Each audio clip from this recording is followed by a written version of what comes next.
तो नमस्कार दोस्तों, स्वागत है फिर से आपका अजीत पहाड़ी ब्लॉग में। पहाड़ सबको नमस्कार। तो दोस्तों आज मेरे सामने सर जुड़े हैं। सर आपका सबसे पहले सर को जानते हैं। सर हमारे पीजी कॉलेज से हैं और ज्योग्राफी के ज्योग्राफी के टीचर्स हैं सर। और सर ने मुझे भी पढ़ाया है, तो आज मौका मिला सर का इस ब्लॉग में लेने का। सर पहले तो आपका नमस्कार सर, अजीत पहाड़ी का। और आपका शिष्य आज इस मुकाम पे पहुंच चुका है कि थोड़ा आप लोगों का इंटरव्यू ले सकूं। तो सर आज जो आपका जो मुहिम है, जो आपने कर्णाश्रम, जो हमारी भारत की धरोहर है, जो जिसके नाम से हमारे देश का नाम भारत पड़ा हुआ, आज जो अपनी पहचान और अपनी जो अस्तित्व को खोते जा रहा है, तो कहीं ना कहीं आप उस अस्तित्व को एक दोबारा से जागरूक करने की कोशिश कर रहे हैं कि हम और हमारा पूरा जो कॉलेज स्टूडेंट है सारे के सारे यहाँ पर हैं, तो उनसे भी जानते हैं। पहले तो सर से जानते हैं, सर इसका मेन कारण क्या है? मतलब अजीत, सबसे पहले तो मैं आपको शुभकामनाएं देना चाहता हूँ कि आप एक ऐसे छात्र रहे हैं जो प्रोग्रेसिव हैं। जहाँ आपने देखा कि आजकल छात्र छात्राएं पढ़ने के बाद, कॉलेज से पास आउट होने के बाद ये कहते हैं कि रोज़गार नहीं है। तो आप जैसे युवा भी हैं एक तरफ, जो पढ़ाई के साथ साथ से काम कर रहे हैं और अब आप PNB में जॉब भी कर रहे हैं और पार्ट टाइम आप ये काम भी कर रहे हैं, तो ये आप इसके लिए बहुत बधाई के पात्र हैं। धन्यवाद सर। वैसे ये सब छात्र छात्राएं हैं। आपका नाम क्या है? आकांक्षा भी म्यूज़िक की हैं और आपने नेट JRF पास कर लिया है। कार्तिक मेरा नाम है। इन्होंने भी अभी नेट JRF पास कर लिया है। तो ऐसे युवा हैं। और ये हमारे पूर्व छात्र संघ अध्यक्ष हैं। हाँ, ये तो बड़ी भारी जानते हैं। क्या नाम है आपका? अंकुश ये बिलिया। हमारे कॉलेज में पढ़ रहे हैं छात्र छात्राएं। आपका सुपने? सोनाक्षी आपका सुपने? मीनाक्षी रावत। आपका? अंबिका भी। आपका? शीतल भी। अच्छा, ये तो मेरी छोटी भूली जा। और आप क्या करते हैं? मतलब आपका जो मतलब मेन पैशन है क्या है आपका? मतलब जो आपने ये अपने थीम बनाई है। मैं MSc बॉटनी की छात्रा जी। हूँ और पौधों से मेरा बहुत लगाव है। कर्णाश्रम की हरियाली देखें आप, तो वो अपने आप में एक बहुत ही मतलब आकर्षित करता है। हर्बेरियम का मैंने सोचा है कि हर्बेरियम बनाने का एक होना चाहिए मुहिम यहाँ पे। बहुत जी। सुंदर सा नेचुरली है यहाँ पे जी देखने के लिए। जी जी। और सर आप जी जैसे कि आप जो आपने ये मुहिम छेड़ी है, इसका मेन मकसद क्या है? मतलब टूरिस्ट को आपने बताया कि टूरिस्ट को हमने टूरिस्ट को अपने उत्तराखंड हमने कोटद्वार के लिए उनको रूबरू करें या मुख मोड़े उनका, तो मतलब क्या है? मतलब ऐसे मतलब हम जो उत्तराखंड में अपने जो हमारे कर्णाश्रम में उन टूरिस्ट को हम एज ए गाइड कर सकें। जी, सबसे पहले आपके सभी दर्शकों को मेरा नमस्कार। मैं कहना चाहूँगा कि मैं शुरुआत करता हूँ अपनी की कहते हैं कि अभी एक किताब पढ़ी मैंने, उसमें लिखा था कि जो एक प्रसिद्ध कवि है विदेश के, उनका नाम है गेटे। गेटे कहते हैं कि बोले अगर धरती में कहीं स्वर्ग अगर कहीं है तो वो वहाँ है कि जहाँ शकुंतला का जन्म हुआ। और कहीं ना कहीं देखा जाए तो देखो, कर्णाश्रम की बात की जाए, वो राजा भरत की भी जन्मस्थली रही है जिनके नाम पे भारत पड़ा। और दूसरा उनका दुष्यंत और शकुंतला, ठीक, लव स्टोरी जो है, मान के चलिए कि आप सीता माता ने तो राम जी का इंतजार किया ही था, ठीक है। अब राम मंदिर को, अयोध्या को तो उसका अस्तित्व मिल गया, लेकिन कर्णाश्रम 1947 के बाद, आज़ादी के बाद से लगातार अपनी अस्तित्व की लड़ाई लड़ रहा है।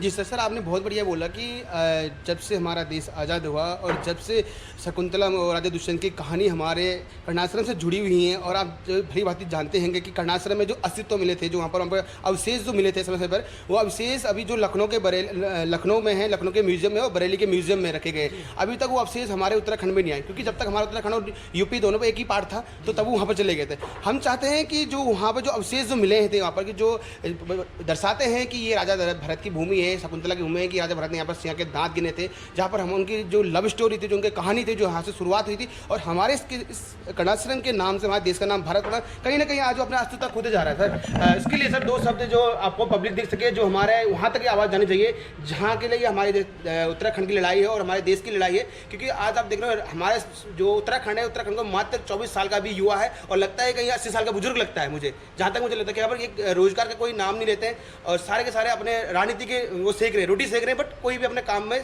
फोकस नहीं है इसमें, जो हमारे कर्णाश्रम की धरोहर पे है।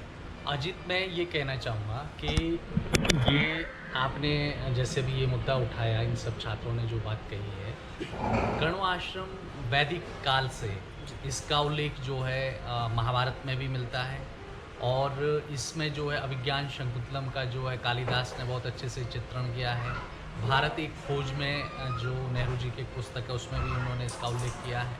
और अभी वर्तमान समय में काफ़ी पुस्तकें इसके ऊपर आ गई है, उसमें भी इसका उल्लेख हुआ है जी।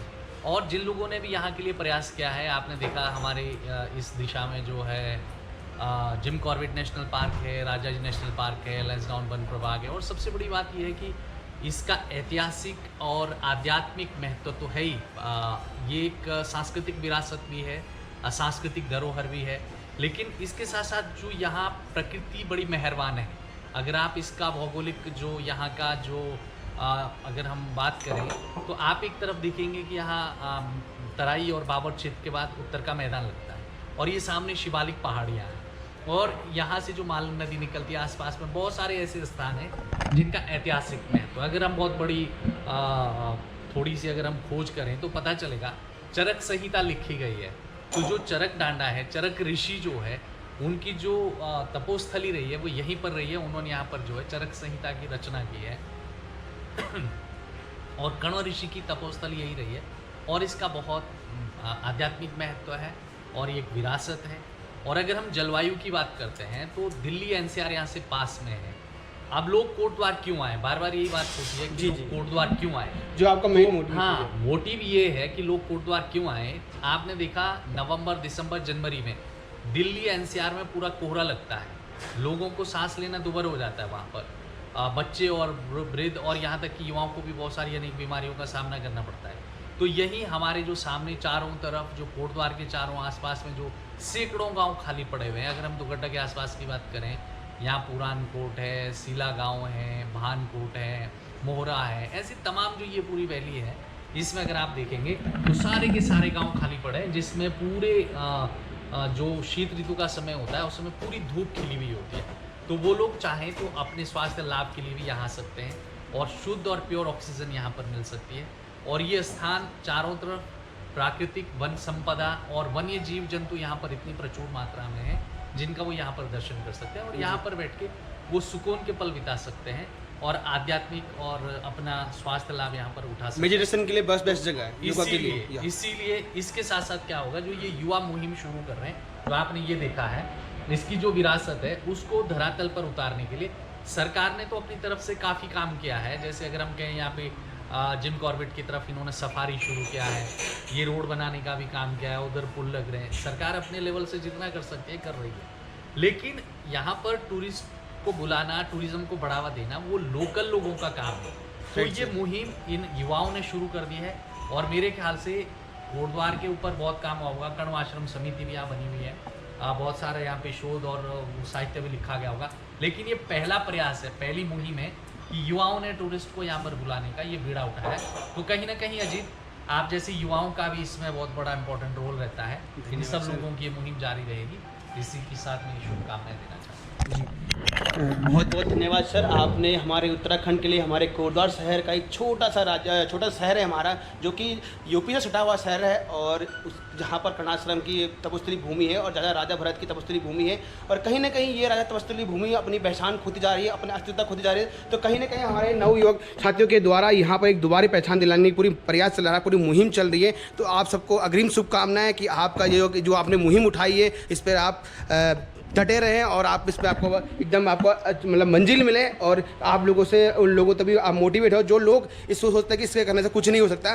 कहीं ना कहीं अगर हम युवा अगर साथ में चलेंगे तो युवा कुछ भी कर सकता है। आप देख रहे होंगे अभी टिहरी की सांसद की बात करूँ तो टिहरी में आपने देखोगे अगर एक बॉबी पंवार जब ये युवा है, युवा सैकड़ों युवा के साथ में भले ना जीते वो अलग बात है, लेकिन युवाओं ने उसके साथ में संघर्ष किया, उसके साथ लड़ी और आज 4 तारीख को परिणाम आ ही जाएगा वैसे भी मुझे लगता है। तो कहीं ना कहीं युवा अगर साथ हो तो कुछ भी हो सकता है। तो धन्यवाद सर, आपने बहुत अच्छा मुहिम छेड़ी। सर हमारे उत्तरकाशी जिले से बिलोंग करते हैं और कहीं ना कहीं उत्तरकाशी आपने देखा होगा कि अपने आप में टूरिस्ट के लिए एकदम एक खूबसूरत जिला है और वहाँ पर हमारे गंगोत्री यमुनोत्री 2 धार्मिक स्थल भी हैं। तो कहीं ना कहीं सर भी वहाँ से आते हैं और सर ने एक प्रेरणा ली है कि कोटद्वार को भी हम गंगोत्री यमुनोत्री के दर्शन कराएंगे। बिल्कुल बिल्कुल, धन्यवाद सर शुभकामनाएं जी, जी, thank you sir, thank you so much sir, आप सबको अग्रिम शुभकामनाएं।